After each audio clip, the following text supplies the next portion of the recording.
Meaning of ecclesiastic.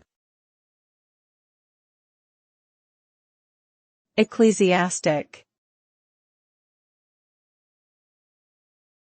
Ecclesiastic. Ecclesiastic. Ecclesiastic. The word ecclesiastic is an adjective describing things related to the Christian church or clergy. It can also be used as a noun to refer to a member of the clergy or someone involved in church affairs. The word comes from the Greek word ecclesiastikos, which means of the assembly. This term was used in ancient Greece to describe gatherings of citizens who came together to discuss and vote on important issues.